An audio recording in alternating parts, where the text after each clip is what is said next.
I've said like our marketing is really thought leadership. It's really been positioning ourselves for years out as like, let's think differently about culture. Let's think differently about leadership. Back in the day, it was let's think differently about workplace wellness. Did a lot of speaking at conferences as like starting out with breakouts. Now I do more keynotes and workshops, but really it's thought leadership. So I launched, and in 2020, like, right, all of those thought leadership opportunities went away because of COVID for the most part. Like people weren't even transitioning to virtual. It was just they were flat out canceling events. So I launched my podcast, Show Up as a Leader, in the fall of 2020, really as a way to keep having the conversations that we wanted to have out in the marketplace and really an opportunity to meet people and build relationships and whatnot.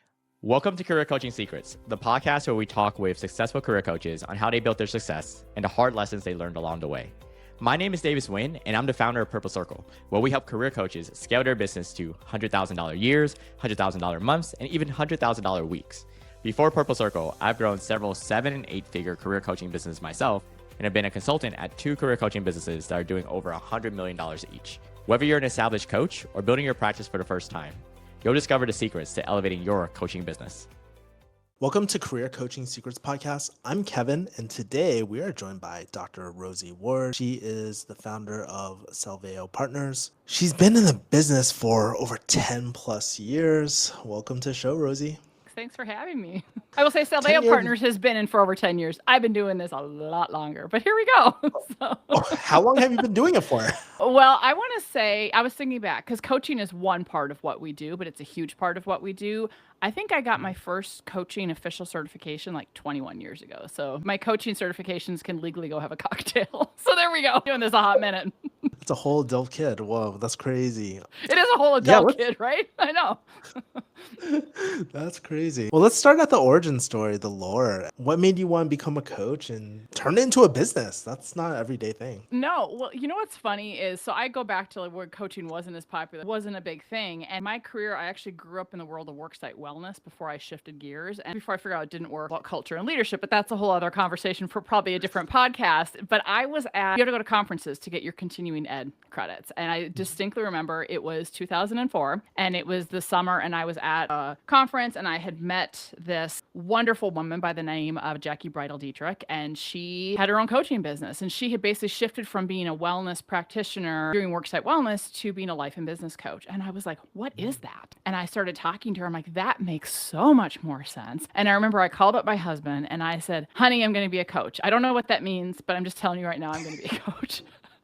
And what's funny is, and he was like, okay, whatever, like another random idea by Rosie. And it was funny because Jackie then the next year actually led a breakout session that was called Honey, I Want to Be a Coach. And like, what are the steps you need to take? So it was really funny. So I credit her. I was like, I didn't know this was a thing. And so then I started digging into different trainings there were, what different certifications. And I decided specifically my very first coaching certification was with Totally Coached. And now it's called Intrinsic Coaching International or Intrinsic Solutions International. But it really spoke to me because it was all about getting at your thinking and really like what stops us. And that just really spoke to me because a lot of coaching was at the time was just more action plan, et cetera. I'm like, no, we got to get to like the inner stuff. I knew enough to know that. And it just was like, this was my jam. And then I became one of their coach mentors and I started training different coaches and I started embedding it really into everything that I did. And at the time I was a director of workplace wellness at a university. And I remember when I did that initial training, I went to my boss at the time, which was pretty bold. And I said, here's the deal. And I actually had asked them, I said, instead of me going to this other conference that we had agreed in my employment agreement, will you pay for me to get this training? It's about the same amount, but you don't have to pay for me to travel. She's like, okay. And then when I got done, I was like, I think I can use this here. And I got them to agree to allocate 20% of my time to coach employees so that it was like they could benefit from it. And so that I could get experience and I could understand what was working and what wasn't. And then eventually I was in my doctoral program and I used one of the coach training programs as well as some of my clients and did a whole mixed method to understand kind of what is the intersection of individual well-being with organizational well-being. And so, yeah, the rest is kind of history. And I have gotten more certifications since and whatnot because I'm a lifelong learner. And I think from my experience, I'm going on a tangent, but one of the biggest dangers I see in the world of coaching is anyone can call themselves a coach. It doesn't mean they're trained to actually be a coach. And when I was in my doctoral research, this was one of the biggest things that was an aha for me. And it's an industry that's very strange because it's very self-regulated and there's a couple big competing organizations that think think they're the cat's meow and fight. Then there's all these people that are like, oh, I coach leaders. I coach fill in the blank. I'm a wellness coach. And I'm like, what's your training? Well, they don't have coach training. And I'm like, oh my God, it's just like, it's a different skill set. So I just think that there is such a opportunity to be really clear when people say that they are a coach, that where did you get your training? Are you actually coaching? Because you could be mentoring, you could be counseling, which you shouldn't be doing unless you actually are trained that way. There's lots of other things that you could be doing that is not coaching. And there's a place for both. But I think the industry itself is so watered down with people that say, oh, I'm going to quit my job and I think I'm going to go be a coach or whatever it might be. And I think it does a disservice to the people who've invested their time and their money and their resources to really elevate their skill set. Thanks for making that like differentiation. That's like really interesting. I've noticed that same pattern too, actually. Like a lot of people say that they're coaches, but never got like any certificate, never got any training, I guess. Yeah, it's one of those really strange fields that anyone can call themselves a coach. And there's no standards around what that is. And so if people don't know, they dig deeper. And like, you'll have people who are executive coaches. I don't think as much anymore, but who were an executive and they think because they have that experience, they can coach somebody. I'm like, again, it's a different skill set. Yes, you bring that experience, just like someone who go in the wellness world has a nutrition degree or an exercise physiology degree does not make them a coach. They have that expertise that they can bring into the coaching. But anyway, so it drives me nuts when people say that because it's all over the place. Yeah, I used to be a pharmacist and I used to be a drug dealer, but I used to be a pharmacist. And that's one way to put it. And if it's not like one of these industries where like if someone who never went to school, never got training, said that they were pharmacists, they would get freaking arrested ASAP, or just like a doctor or anything like that. It's pretty interesting. Well, and that's why I think like organizations, like I'm a board certified coach, there's ICF, there's all these, and I think, whether it's a certification or you're working towards a credential, I think that there's what those organizations try to do is help people set themselves apart by saying, I have met a certain standard of training, of oversight, that type of thing. But even people who don't get credentialed can be really highly effective coaches because, again, there's a lot of thoughts around these different organizations and there isn't one that is like the governor of the field, if you will. But there are a lot of people who are really stellar coaches that maybe haven't earned a credential yet, and they also are highly certified. They're not just someone who woke up one day and said, I think I'll be a coach and put that on my website. So that explains the extra like 11 years tacked on to the 10 years that you gave me earlier. Yeah. You're doing at your previous employer. So I want to talk about this. Like when you kind of set out and created your own practice and started your own business, how did you kind of decide who you want to help and all that? Like everybody talks about ICPs and target audiences. How do you decide yours? Well, mine kind of evolved because keep in mind that, I was working at an organization and getting my feet wet in coaching and getting experience. And actually what prompted me to found Selves Partners in its official form, we're only 10 years old. But I will say it actually got formed in 2006 as a side hustle because one day I got pissed off at my CFO. I'm a feisty little person, you understand? And I didn't report to him, but him and I were not on the same page about the direction of my department. And my boss happened to be on vacation. And so he decided to take advantage of that and just be like, have a temper tantrum and told me that he was freezing my budget until him and I could get on the same page. And I was just like, bleh. And so I remember I went to my office and it was funny because I was pissed off, but I had this nice little Zen Japanese water fountain in my office. And I was like, if I was going to go out on my own, what would I do? And I had no business plan. I had no nothing, but I just thought, well, what do I know how to do? I know how to coach and I know how to speak, and I could figure out consulting. So it was like coach, consult, speak. I don't even know what that means, but screw it. So then I started looking for names and looking for web domains, and I fell upon the word salveo, which is the Latin word that means to be well and in good health. And I knew enough because we had a website and stuff to check trademarks and to check domain names and all of that. And salveo was taken by a pet food company. So I was like, I really like that word though. And then I started thinking about when you consult with someone you're partnering, you're going to go speak your partner. So I was like, partner. So then I looked at Salveo Partners and it was available. So I quick bought it and I met my husband for dinner that night. And I'm like, look, and I wrote web copy and he's like, what is this? Like, you're working on your dissertation. You can't leave. And I'm like, no, but I'm going to do something with this. I don't know what it is. So then I paid like a chintzy little amount that I could afford to get a logo created. And I had like the early version of it. And all I knew from a coaching standpoint is I called it transformation through better thinking because of the particular coaching that I was trained in at the time, which I still heavily use, which is intrinsic coaching. It's all about fostering and eliciting thinking, better thinking within people and helping them find clarity and to guide next steps. And I was like, people who really want to transform, whatever that means, those are people who I'm going to coach. Like, I'm not going to be giving them action plans on sales and I'm not going to be giving them action plans on this. Like, I'm all about elicit it out of you. And if you're at a point of transformation or transition, that was how it initially started. And so I would take PTO and go, do little gigs here and there and do speaking gigs. Mainly my coaching clients were in the evenings at that point in time. So it was after work. Then I would coach a few people. So I had a handful of clients. And then I had to put it on hold because I actually went went to go work for a consulting firm, which is where I learned how to consult. And then, so Savio Partners was dormant for many, many years, and then it resurrected it initially in 2013. And then we had ownership changes, et cetera. And so I say like 2015 was kind of our rebirth. So we're really 10 years old in like this current form, more stable, more clear of who the heck we are. So I share all that because it was fits and starts. It was along the way. Coaching is a big part of what we do because we do a lot of transformative culture and leader development, and you can't do that without coaching. But it's not the only thing that we do. But I've had various roles of being director of health coaching education, and like I said, mentor coaches for various organizations. It's always been a huge part of what I do, and I embed a coaching approach into even how I facilitate workshops. So it's a huge part of who I am. And so really now our niche is about future-proofing organizations and future-proofing leadership. And so coaching is a huge part of that, of how do we really foster a different level of thinking and awareness to help people get beyond what we've identified as our faulty programming that holds us back, that keeps us from making progress on goals. And so predominantly coach leaders and executives, and usually it's part of a consulting package. So it's like, hey, we're working with an executive team. We're also going to coach them in parallel with doing team-based work. Sometimes an organization will come to us and say, we have a leader who we need coaching. And we look at it as like an entry portal perhaps into our sales cycle, that if we coach one leader and make a difference, there might be opportunities to coach more of our services involved. Once in a while, I will take on an individual coaching client, who reaches out. My capacity is pretty limited. Usually we're more business to business, and coaching is a part of that versus business to consumer. But that's kind of coaching fits into our mix. Yeah, it sounds like a multidisciplinary like practice. You have kind of like consulting, you have coaching. These are just tools that you use to transform organizations and whatnot as well. Plus I get bored. I love coaching, but if all I did day in, day out was coach, I would literally lose my ever-loving mind, right? And if all I did was speak, I would feel like I'm not making a difference and I don't have enough credibility, right? And if all I did was consult, like I love the mix and the balance because I feel like it allows me to be more effective in each one of those areas. And I don't know, I don't officially have ADHD or whatever, but there's a piece of it, man. I just like squirrel. Nope, I'm bored. I need to do something else. So it works well for me.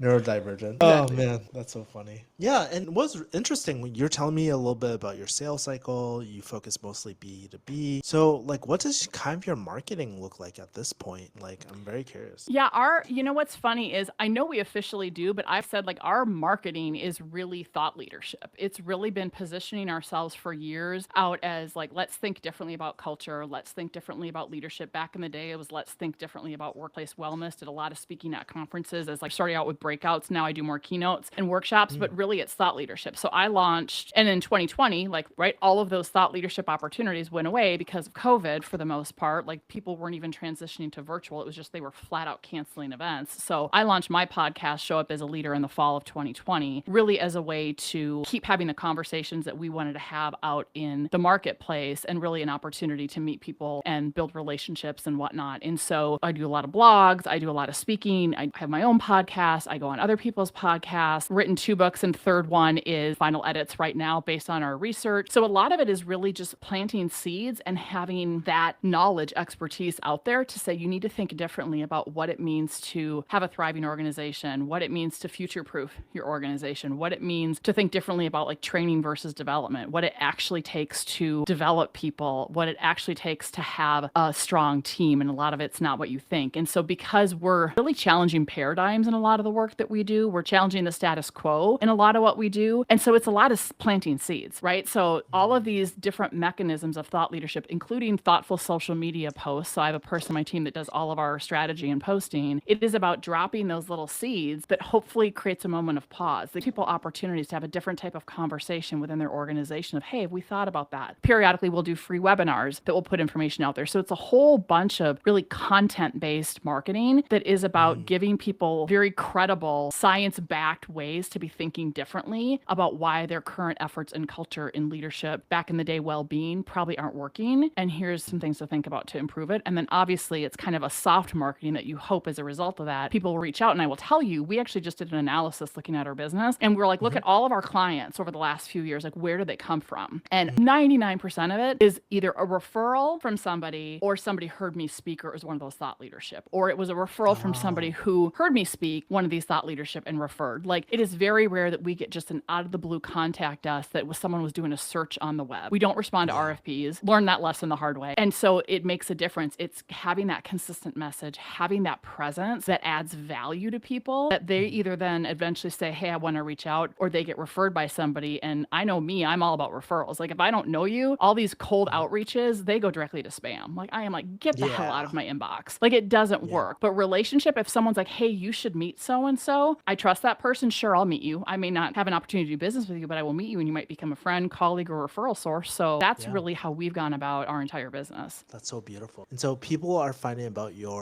they meet you, they see you speak, they chop it up with you. And I guess you're working with these organizations, right? One of the things that I think a lot of coaches, like, I've interviewed quite a few people on this podcast, right? And one of the things that they want to do is like organizational deals and all that, kind of like the B2B deals that you're doing. But one of the things that they struggle with is pricing strategies.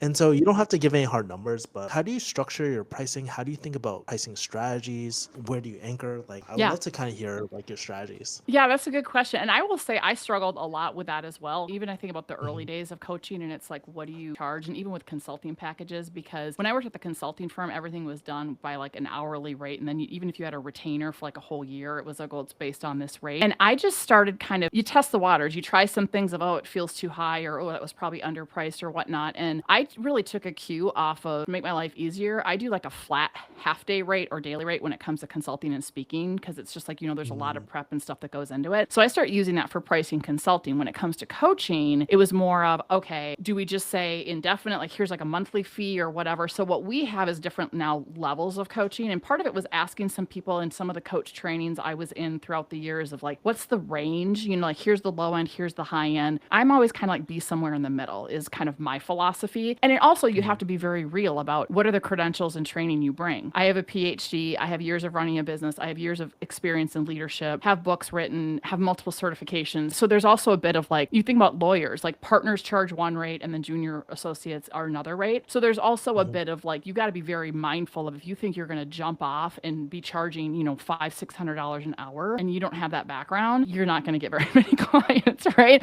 And there's something to be said about starting low while you build experience so you can get testimonials, or reducing your rate. So if someone agrees to give you testimonials or referrals, et cetera. So there's all kinds of strategies around that. But I will say what we do is I have executive coaching rate, which is the flat monthly rate. And we always start our coaching engagements with a suite of assessments. It's not just coaching. So we have various assessments that I'm certified in, that one of my principal consultants is certified in. And we have a discussion up front of like, we want to use a few of these, which ones are going to be the most meaningful and why. And we develop a strategy first with, we're going to do some assessments and debriefs so we know what we're working with. That's always included in the coaching package, whether it's executive coaching or a finite coaching package. So we agree on what assessments are going to be meaningful. We build that into the coaching package. If it's executive coaching, then it's typically twice a month, monthly. I always ask for a minimum of a 6-month commitment, because you need time for people to break past that where their brain's going to go, I don't want to do this anymore. So anywhere from 6 to 12 months, depending on the person, is kind of what we do for executive coaching. And then if we start weaning off from frequency to go more down to like once a month and kind of have this support. For the average person, whether they're a leader or not formally, we usually do a coaching package of anywhere from 10 to 13 sessions. And we're like, here's the flat fee, but it equates to a certain dollar amount per coaching session. So it helps them better budget if they're like, especially if they're going to put multiple leaders through it, like, okay, here's what we're doing. And with the executive coaching, you're bringing a different level of experience. You're bringing a different set of tool sets, things that we're not going to bring with the other. So it just really depends. But that's kind of in general how we've grown into approaching it. And it seems to work fairly well. And then you have some leeway. Like, we have clients where, like I said, coaching is one part of like whole stuff we do over the year. And so we're like on a retainer basis with them. So we might out of good faith reduce like the price of the coaching package or the price of a per hour out of good faith, right? And you have others that it might be a little bit higher if they're nonprofit, government. So we have some various flexibility with that. And then with some of our clients, we have embedded in the consulting contract where we have what they call on-demand coaching hours, where if they have leaders that we've previously worked with in a workshop or even have done coaching, they can just reach out and say, hey, I want to have an ad hoc session. And we reduce that by an hourly rate, but then we'll just like add it on to whatever the monthly invoice is. And we'll say, here's the name of the person. And so we have that agreement in. So yeah,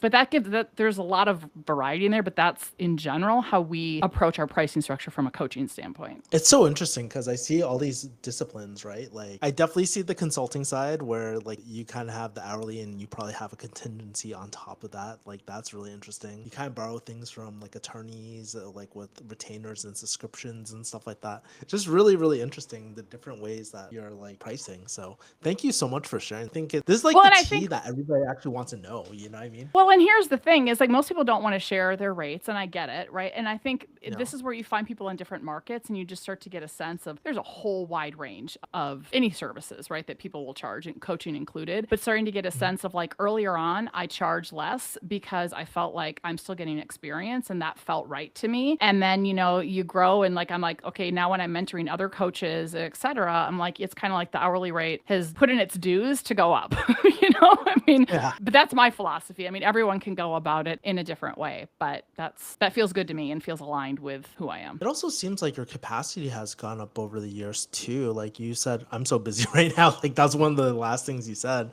And Yeah. so like I guess like how do you manage your current client capacity? Do you also change your pricing the more filled up you get and all that? I'm I curious about haven't that. really, but I mean, there is a bit of a demand, right? Of like, oh, if you want me to coach you, like either there's a wait list or, there's incentives. Again, I don't want to say it's very rare. It's not very rare but we look at like as a business, because all things related to culture and leadership, when we look at our customer journey of what are the different, like what's the ideal end game that we want these retainer based clients that we're deeply embedded in their culture and leadership, and it's year over year, it's predictable revenue, like, but not everyone's going to become a retainer client. So then you start backing up, well, what else? Well, it could be a 6 or 8 month project where we're either working with a team and doing some work there. Maybe it is we're coaching 1 or 2 leaders to try to help them because we know if they see a difference, then it might lead to other things. So we look at where in that customer journey does coaching come in if it's not part of that end game retainer client. Well, it is like reaching out like, hey, I had a referral today from, here we go, here's somebody in this industry that you have a lot of experience with. They're looking for somebody, got referred from somebody who knows me well and knows the quality of the work we do. We're going to have a meeting. We're going to probably take on a coaching agreement to coach this one particular leader because my experience has taught us, because I know we're good at what we do, they're going to see a difference. And that's an entry portal of now maybe we'll get a full of other leaders that we get to coach. Maybe we're going to get to broaden our services there. And so with that, then we kind of look at in our firm, it depends on like if it's one of those opportunities where this is the entry portal into our customer journey, I'm probably going to take that particular leader, possibly. I might give it to our principal consultant. If now working with a group of leaders, then it just really depends on what else we have going on. And it might be, I'm going to give more of those leaders to this consultant. I might take more with one of our clients. We have it delineated just because of capacity where I work with the executive team and any other consultants or coaches on my team work with the other level of leaders just to have more bandwidth, basically. So it really, and then,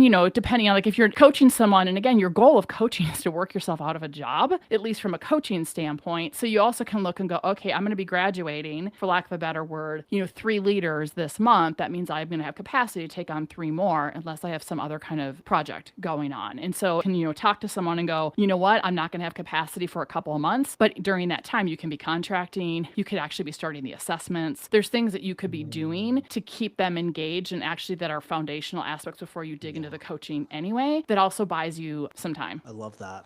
I love this tactical part. It's like so great. How big is your team, by the way? You said you also have like consultants under you and all that. Yeah. So officially I talk about our core team and then we have contractors. So our core team, there's 4 of us. So we're small but mighty. And then I have contractors. So it depends on what the consulting agreement is, or if there is someone who like they just need a coach and it's not under our purview, then I do have some coaches that I know have capacity, and then we have a referral agreement type of a fee where here you go. But when it's done under Salveo Partners, it's either going to be our core team or one of our contractors that we, have all the legal documents and stuff with, and then we give them a Salveo Partners email address and all that. So there's consistency of brand. You run just like a consulting firm. I love it.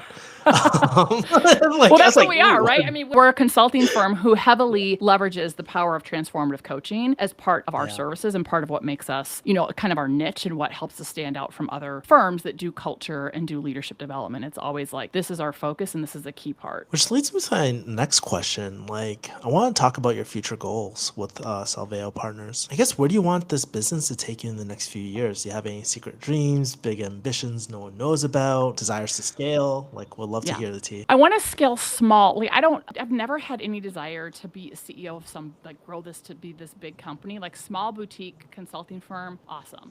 If we maybe were up to 10 to 20 on our team, that would be max for me. Like, I don't want to be this big team. I want to be a well-known, effective boutique consulting firm that makes a difference with our clients. So we've scaled in a very thoughtful way. Like, even when we've brought on the next team member, it's doing it in a very intentional way. Like, I'm not going to go and get external funding so we can suddenly add a bunch of people. Like, that's not in it for me. Like, no, I have low risk tolerance. But I will say, when I think about where we're going, I mean, there's energy in a team. I don't like being a solopreneur. Some people love that. I love having a team. I get energy off of other people. I know where my limits end. And I love surrounding myself with people who have different skill sets where we can make each other better. I don't want to be by myself. And some people are all about that. But I'm like, nope. And I'm all about then use contractors where it makes sense, for payroll and for this or for that. Like, that feels really good to me. And I'm all about, I want people to find their geniuses and be in their sweet spot. And so I think we're getting there. I mean, we have a really awesome team. I love my team. I'm so thankful. And we just actually, my next book that's going to be coming out pre-sales at the end of this year is called Future Proofing Leadership. And it's because we took 5 years of leader coaching data, actually, along with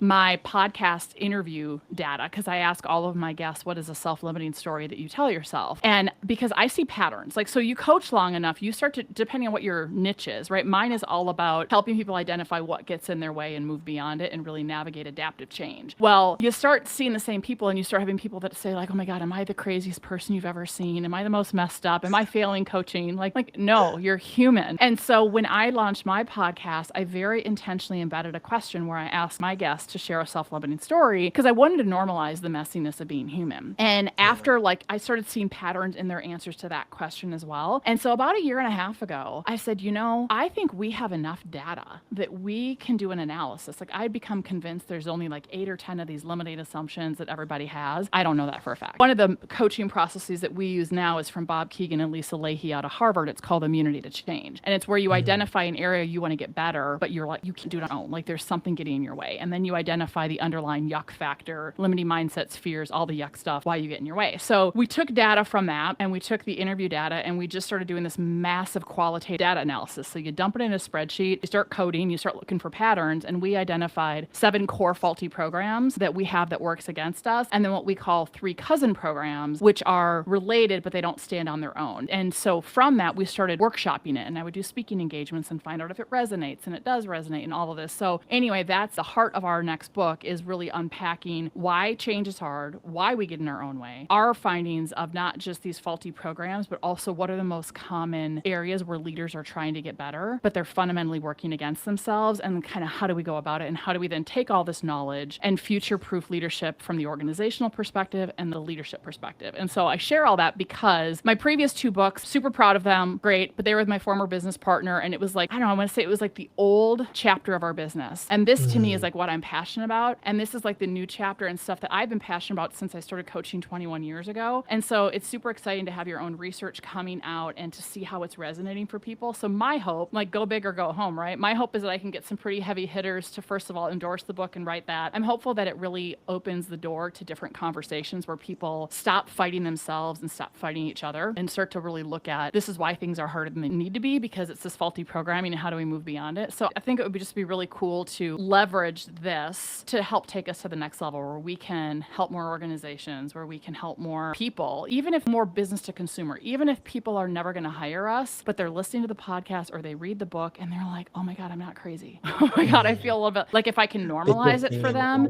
then I'm like, then it was worth it. And so, I don't know, like, I feel like if I leave a mark where, I help someone feel a little more normal for their human experience, if, to stop some of that head trash, if I, leave this earth and people are like, what, like, our workplace got better because we did X, Y, Z and we followed some of this stuff, then I feel like I've had a life well lived. And not that I'm planning on leaving anytime soon, but I just so for me, it's more about what impact do I want this work to have than how many people do I want on my team. And I feel like I don't want to be bigger than a small boutique consulting firm, but I want us to scale and grow in a meaningful way if it gives us more opportunity to have more impact around us. And we're not interested in taking clients who don't want to transform. We're not interested in clients who want to just check the box. Like, don't waste my time, because we're going to ask you to get uncomfortable. We're going to ask you to do some work on a consulting level as well as a coaching level. So that's really more the way that I think about it and then I look at, well, I want my team to be, be fairly compensated and feel good about what they're doing. So then that's really what feeds into what is a sales goal we have for the next year, so that, guess what, I can give people raises, et cetera. So I keep it pretty small and modest rather than these big, like, I don't know, pipe dreams. I try to be a little bit more realistic and just think more about, God, where are there opportunities that we can have an impact? And then that backs into numbers. I don't know if that's right or not, but that's what we do. I don't think there's a right or wrong. As you're thinking about this, though, like, what are some challenges that you're kind of noticing in this like season of your business right now? Maybe some stuff that people wouldn't necessarily expect, if there's anything. Yeah, I mean, I think the challenge is it's really interesting because there's probably more than two different schools of thoughts. But with what we do, I've noticed two different schools of thoughts when like there's unrest in the world around us, when,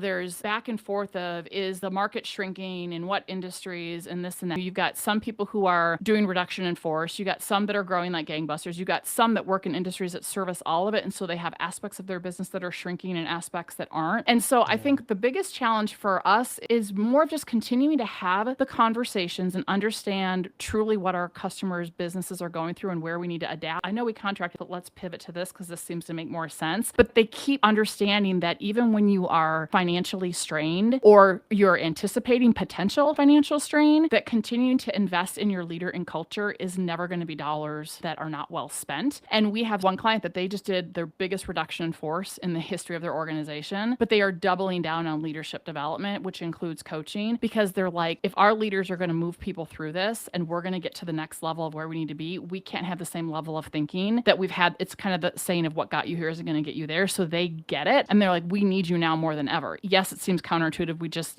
reduce a bunch of positions, but we actually need this. And then you have others that the second that there's like a hint of softening, they're like, oh, we can't do it. And so I think for us, the biggest challenge is helping to just continue to have these conversations, which we do through thought leadership and podcast, et cetera, that it's the insanity, doing the same thing over and over, expecting a different result, that not leveling up your leaders, not really nurturing culture at the team level and beyond, not looking at the systems that you have that support sustainability, because you can't coach a person and put them into an unchanged environment and expect something to be different. So we look at it from three facets. There's the individual development, there's team-based work, so you have shared language and shared practices and psychological safety, and then it's organizational systems that reinforce the culture you're trying to create. So we look at our consulting from all three facets. Obviously, the individual development, coaching is a huge part of that. And so it's just continuing to have, it's planting that seed or reinforcing that if you're going to pull back in any area, this is one of the last, it's the first place that gets cut. Like org development, leadership development, training and development is one of the first places it tends to get cut when organizations are hitting tough times or anticipating tough times. And it's the last place that actually should get cut. So that's the challenge for us, is just continuing to showcase why it's critical and that there are other places that you can scale back, but investing in your people and leveling up people to move past their humanness to adapt in this complex and disruptive world is not one of the places that you should be sacrificing now. They might hate you, but like certain departments might hate you, but like what do you feel like common area where people should cut back is first? Well, I mean, I think it depends. Like, so here's the thing, like you have some organizations that maybe they're just used to always having like these big customer events or travel or whatever. Like they're, in this day and age, there's value in being in person, but you can certainly scale back on travel costs or some in-person stuff. I also think like it depends on the organization, right? Like if you have an organization that is manufacturing, like they need to be doing everything for their safety. And so you're not going to cut back there. Like sometimes it's like, well, do you really need to spend all this money, for example, on this learning management system that really doesn't, and I'm not dissing learning management systems, they are an important piece of the process, but here's what I see happen. An organization thinks, well, we have employee development or we have leadership development, we have LinkedIn Learning, or we have fill in the blank, XYZ learning management system, LMS system. That like is fine if you need to teach someone a skill, but you talk to most of our clients that have that, they're like, oh my God, I get assigned these learnings and I figure out how I can click through or keep it playing in the background while I go do something else. It's a necessary evil when you have to have compliance, but it is not a good form of development. And I think people confuse that. So it's like, you know what? Maybe rethink some of that money you're spending on a system that isn't doing what you think it's doing and invest it in actual human development that works. So it's stuff like that where you can look at like, are you actually getting the impact and results that you want? And that's going to be different for every business of where they can scale back. Other ones are going to have different areas where they can scale back. So, and then it's also like, maybe you're like, our profit margin can be a little bit less because it's laying the groundwork and investing because we know it's going to be a catalyst for future growth. So it's looking at it not as an expense, but as an investment in your future and investment in your people. And I will tell you selfishly that one of our clients that we've been working with for many years now, it was funny because they've always been in this for the right reasons. Like it's culture, it's development, we get it. And the work we get to do with them is amazing to be a part of their journey. And it was funny, we started working with them in fall of 2017, like we started a little bit, but it was really 2018 where we hit it hard. And we've been partnered with them ever since. And their CEO last year said, and he didn't even realize he was doing this, he was giving a financial update. And he said, we were financially flat from 2010 to 2018. And we've had steady growth since then. They had 2 record years even during COVID, and they had a record year in the previous year of the valuation of their stock price. They're not publicly traded, they're privately held, they're employee owned. And he's like, so, and I was like, when did your culture and leadership journey start with us? They're like, oh, so it's like anecdotal of, you can't do ROI, but you started to get intentional about your culture. You started to get intentional about your leadership. And now the finances are paying off. And I share that because there were a lot of employees that still to this day will be like, this is stupid, or this is an expense, or why are we wasting our money? And they don't realize it's an investment. Like there's expense and there's investment. And so I think we need to really think about development of human beings, where coaching comes in is an investment, not an expense, if that makes any sense. That's an interesting correlation, which leads me to the next segment, because I know you have a hard cutoff soon. So I want to make sure that we get to this game. It's called First, Last, Best, Worst. Don't worry about memorizing it. I'll re-prompt you again. Okay. A lot of coaches, they invest into things like training, marketing, team members, masterminds, a lot of different things, right? So I'm going to prompt you a phrase, and I just want you to tell me the first thing that comes to mind for you. Okay? Your first business investment that you remember. My first business investment was in a marketing / technology firm as contractors to help build our website and help build our branding and messaging. Okay. Last business investment you made. Last business investment I made, well, I would actually say it's a people investment. It was bringing on our now principal consultants to help really expand the business and expand capacity. I think I'm going to call that an investment for sure. Ooh, nice. The best business investment you made. The best business investment I've made. There's actually probably been several. Again, I'm going to say I'm a people person. I'm going to say one of the best investments I made from a business standpoint was recognizing a few years ago, my chief experience officer, her name is Lisa. She has been with me part-time for a long time. And it was like taking a risk and looking at finances and actually bringing her on full-time. She was my first W-2 employee. Yeah. But like I regularly call her the wind beneath my wings because I couldn't do what I do without her. And I think so often we're trying to do everything. We're trying to go it alone. And there can be reasons why we have to do that, because I had to do that for quite some time and just have like part-time help. But that by far has been the best, because I just look at like our research wouldn't have come to fruition if it wasn't her. Like the website, I mean, there's just so many things that you need as a business. And I think at some point we have to recognize when do we have the capacity and when don't we? And I feel like if you find the right people, whether it's part-time, whether it's contracting, whether you are at a point where you can actually hire a W-2, investing in people to support you and help you and realize this isn't a solo journey is never money spent in vain. I love that. Yeah, I can tell all the investments so far have all been in people. Okay. That's true. I didn't even think about that, but yes, they have. So there we go. Yeah, it's really interesting. Which makes this next question really interesting. The worst business investment you made that kind of wish you got your money back. Yeah, well, that was also kind of people, but kind of not. So I will say that back in around 2014, 2015, when we were like getting in our new form, I'm going to say sucked into one of those business matchmaking services where they're like, oh, we're going to like do this deep dive in you, and you get your story, and then we're going to go out on your behalf, and we are going to get you 20 qualified intro meetings with decision makers that are your avatar and this whole shebang, right? And then all these guarantees and all that stuff. It was bullshit. But here's what I will say. And it wasn't cheap. I had to like borrow money to pay for it and all this stuff, right? So while we did not get any ounce of business out of it, that's why it was crap. But that whole process, if I want to look at it from an investment standpoint, that what it forced us to do was get clear about messaging, because the meetings that I did have, it was just vomiting like, here's all this stuff. And it really forced us to get clear about who are we? Who is our messaging? What are we trying to do? And so if nothing else, it turned into a forced clarity experience, even though we didn't get business from it. Man, that's a silver lining, I guess. Yeah, well, and there are some of those, right? I mean, you don't know. And I will say there have been other things. I'm just going to say along the way, there's one advice that I can impart on people is you got to hit a point where you trust in yourself, and then also have the sniff test, because there are other, I'm just going to organizations and have done pay 10 grand or pay this or whatever. And it turns out they're not worth it, and you don't get the results. And we've also, because we're in a unique position, like there's one organization that really gears itself towards individual coaches and like business to consumer, and they would heavily court us. And then I would say, but I'm not B2C, I'm B2B. Oh, it'll work for you. We'll do like our due diligence and have multiple meetings and like, are you sure? And because it doesn't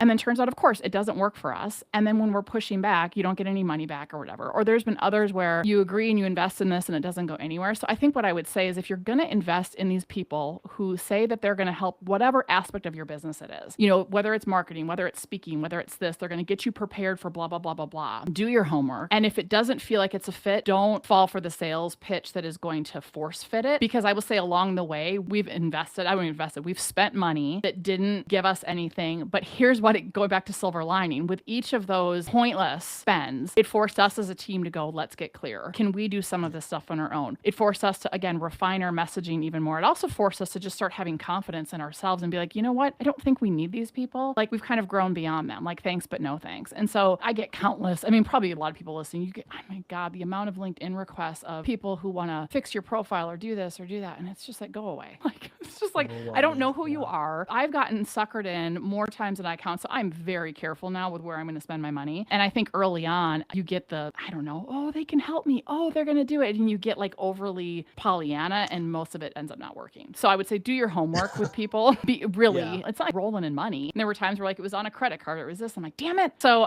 there's those mistakes along the way. You try to take the learning from it and then help you make a better decision next time. Such solid advice, Rosie.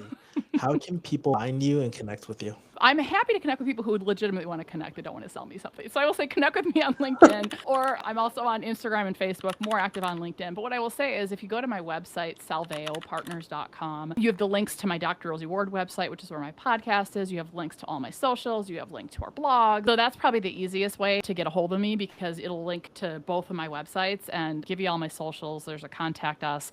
That's going to be the easiest place to find me. I'll have all your books too and stuff. Yep. And then there'll be like when pre-sales open for Future Proofing Leadership, that will be on there too. So yeah. Oh, sick. Cool. Well, thank you, Rosie. I really appreciate all the experience that you brought to the table. Like, still sticking in my mind, like, man, you run like a consulting firm, like exactly like one. Your pricing structures were very insightful, and just like stories that you told, like it was just really insightful too. So thank you so much for coming on. You're welcome. It was my pleasure. Thanks for having me. Yeah, cool. That's it for this episode of Career Coaching Secrets. If you enjoyed this conversation, you can subscribe on YouTube, Spotify, Apple Podcasts, or wherever you're listening to this episode to catch future episodes. This podcast was brought to you by Purple Circle, where we help career coaches scale their business to $100,000 years, $100,000 months, or even $100,000 weeks, all without burning out and making sure that you're making the impact and having the life that you want. To learn more about our community and how we can help you, visit joinpurplecircle.com.